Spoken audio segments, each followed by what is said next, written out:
एक बार दिग्विजय करने के लिए भारतवर्ष में विचरण किया। जिस क्रम में परीक्षित दिग्विजय करने के लिए निकले तो मार्ग में देखा कि एक ही पैर पर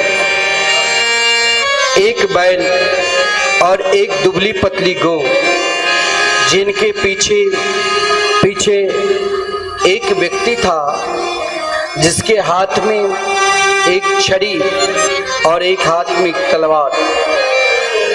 गौ बैल की ओर देखता, गौ की आंख में अश्रुपात और बैल दुखी।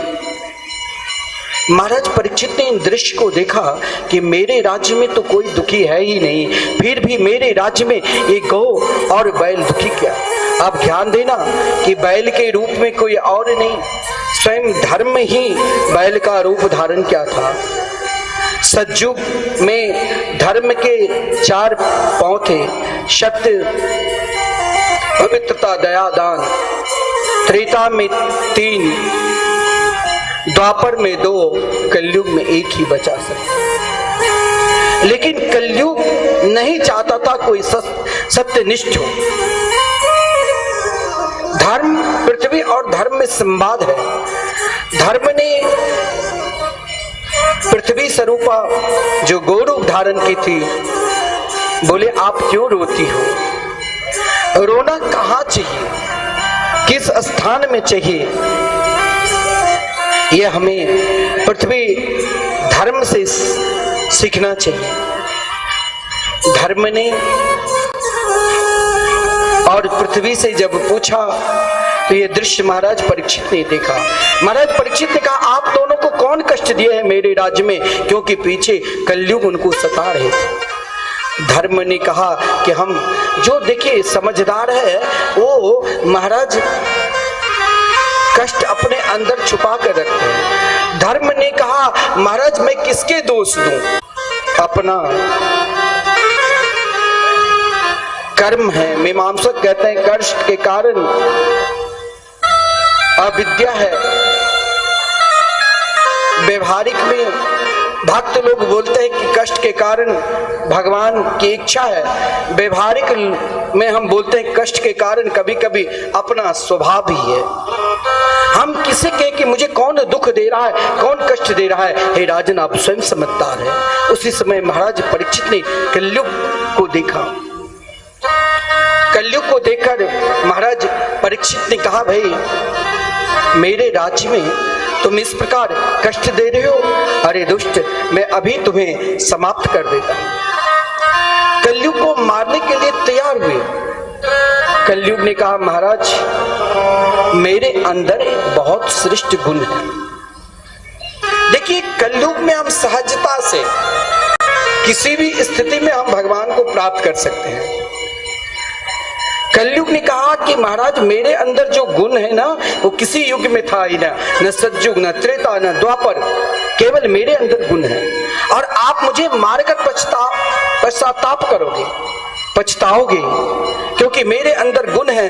क्योंकि अन्य युग में अगर हम मानसिक पाप करते थे तो उसका भी दंड भोगना पड़ता था, लेकिन इस कलयुग में कहा गया है कुशल्यान्यासु सिद्ध्यन्ति नेत्राणि कृतानि यत्।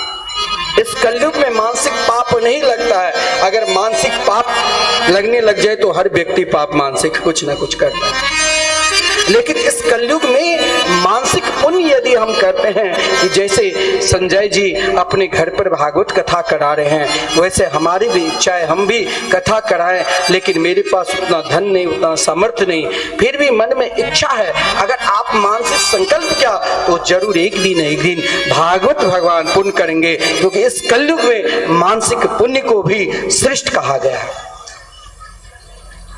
कलयुग में मानसिक पाप नहीं लगता है, करने पर ही लगता है, क्योंकि स्वयं भागवत में कहा गया है कुशल्यान्यासु सिद्ध्यन्ति नेत्राणि कृतानि यत्। महाराज आप मेरे को मारकर बहुत पश्चाताप करोगे, क्योंकि यत् फलम नास्ति तपसा न योगे न समाधिना तत्फलम लभते सम्यक कलौ केशव कृतना।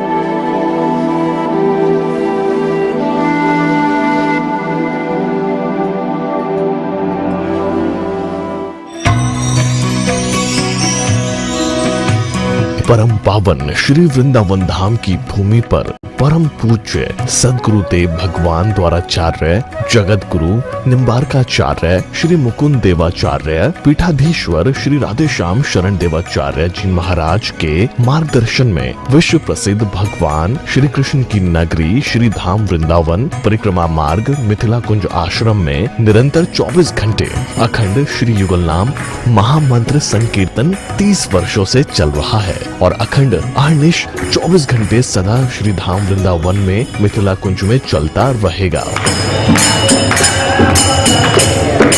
आज विश्व भर में अनेकों मंदिर हैं, किंतु भागवत का कोई मंदिर नहीं है।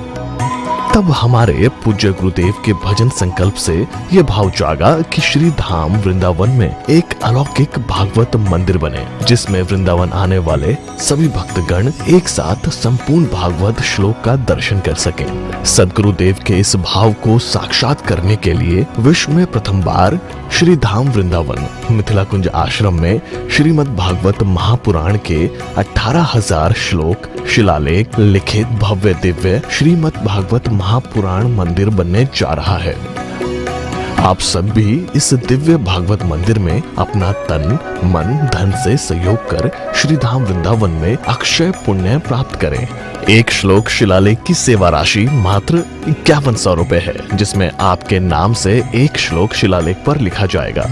इसी प्रकार से आप 2 श्लोक की दान राशि 11,000 रुपए, 5 श्लोक की दान राशि 25,000 रुपए, 11 श्लोक की दान राशि 51,000 रुपए और 21 श्लोक की राशि है 1,01,000 रुपए देकर अनंत पुण्य के भागी बन सकते हैं।